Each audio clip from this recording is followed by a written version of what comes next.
The Trump administration's deportation agenda is causing some fractures among Democrats as they consider if and how to respond. For analysis of that and the other headlines, we turn now to our Politics Monday team. That is Amy Walter of the Cook Political Report with Amy Walter and Tamara Keith of NPR. Great to see you both. Good to be here. So when we spoke with Maryland Democratic Senator Chris Van Hollen last week, it was right before he was allowed to meet with the Maryland man who was deported to El Salvador, Kilmer Abrego Garcia. He was mistakenly deported by the Trump administration by their own admission. And as you both see, how Democrats handle this issue, whether they even touch it, has divided some in the party. Here's how California Governor Gavin Newsom framed it recently. This is the distraction of the day. This is the debate they want. This is their 80-20 issue as they've described it.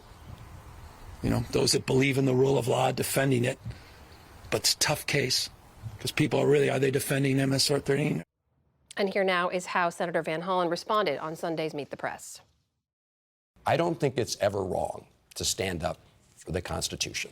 And this is not about one man. I think Americans are tired of elected officials or politicians who are all finger to the wind. And anybody who can't stand up for the Constitution and the right of due process doesn't deserve to lead. Amy, what does all of this say to you about where Democrats are right now? Right.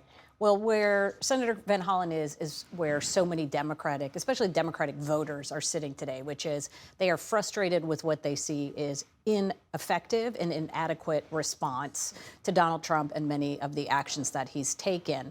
When you hear from Gavin Newsom, what he's saying, the governor of California, is, look, just talk about the economy. That's where we're winning. Donald Trump's numbers are really bad on the economy. They're good on immigration. But the whole issue is really how you ask the question on immigration and where the fight ultimately, what the fight ultimately ends up being about. If you ask voters, do you think Donald Trump's doing a good job on the economy? Generally, yes, he gets positive marks there, much higher than he is getting right now on the economy.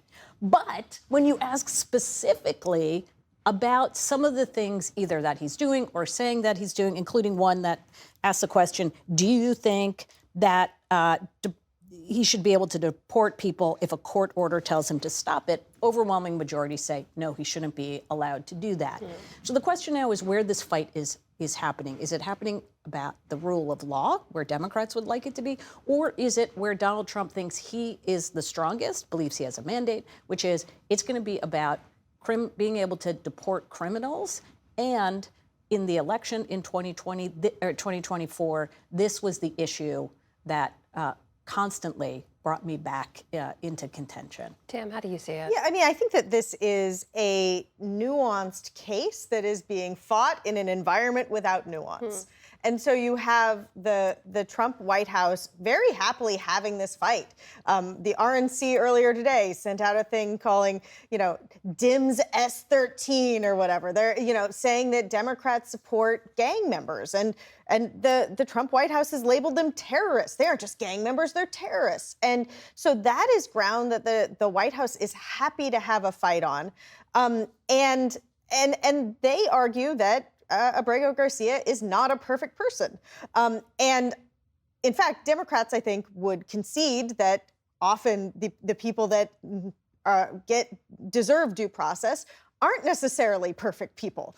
Right. And so Democrats, though, are in a place where they are having to make an argument about due process and the Constitution when, as Amy says, the last election, lots of people made arguments about the Constitution, but those arguments ultimately were not as salient as arguments about be very worried about the state of your country and be very worried about the state of your pocketbook. Yeah, on the related issue here that Tim raises, Amy, the Supreme Court did have to step in on a related case about immigration. It was temporarily blocking deportations President Trump is carrying out under that Wartime Alien Enemies Act, which feeds this bigger question around President Trump versus the courts, right? The question of, is he abiding? Will he continue to comply by court orders? We hear a lot about this from constitutional law experts and from Democrats. Is that the kind of thing Americans are paying attention to? Well, no, because not even constitutional law experts can agree on what exactly the line is between a constitutional crisis and a constitutional challenge, right? Are we at a boiling point? Or are we sort of simmering? Or is the pot now completely blowing up?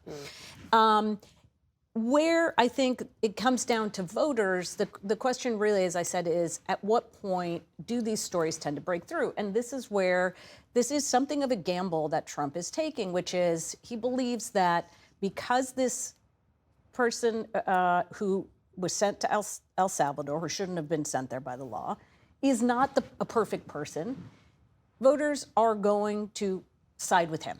And that all the people who are getting deported are going to, or many of the people getting deported may fall into similar categories where it's going to be hard to make the case that these are perfect people. But if you start to see more and more, and we're seeing it, conservative legal scholars and others and judges come out and say, this is a rule of law issue, that may change perceptions of Trump on this very issue. In 2017, he wasn't that popular on immigration.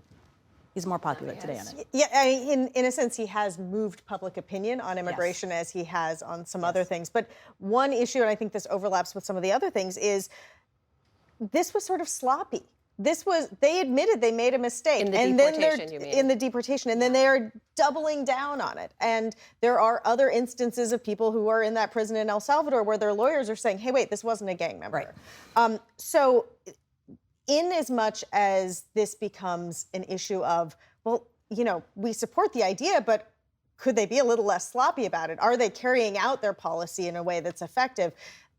If the narrative becomes more about chaos than about, you know, efficient implementation of the law, then that could also become a problem for the White House. Tam, speaking of chaos, at least reported chaos, but according to some people, I want to pick up where Lisa's earlier reporting left off, which is the scrutiny and the questions around the Defense Secretary, Pete Hegseth. Now that it's been revealed he used that unsecure messaging app, a commercial messaging app, to again share sensitive military information. You now have a Republican member of Congress, Don Bacon, stepping in, suggesting at least that Mr. Hegseth should step down, calling him an amateur. What do you expect to see happen next? I think we could hear from other Republicans in Congress. We could also have a rallying around Mr. Hegseth. At this point, the White House is, at least publicly, digging in. Though the caveat I will deliver that I've delivered many times before is that people have President Trump's full and total support until they don't. And that can happen very quickly. And if he becomes more of a problem than it's worth, then the president could easily change his mind. This is another one of those stories, very nuanced in its details, in an unnuanced environment. Is this the kind of thing resonating with Well, people? I do think it goes back to that issue of chaos, right? Does it look like the administration is tackling things deliberately, decisively, or it looks sort of haphazard? I think the other difference between this case and, say, other times in Trump's first administration where there were personnel challenges is that this is coming basically from inside the House, right? It's loyalist on loyalist versus sort of the never Trump faction or the establishment faction against the Trump loyalists. So this makes it, I think, even a little harder for Hegseth to hold on because many of the people coming out against him and arguing that he should be let go are those who are also loyal to Trump and had supported Hegseth in the past. We'll see where it goes next. Amy Walter, Tamara Keith, always great to see you both. Thank you. You're welcome.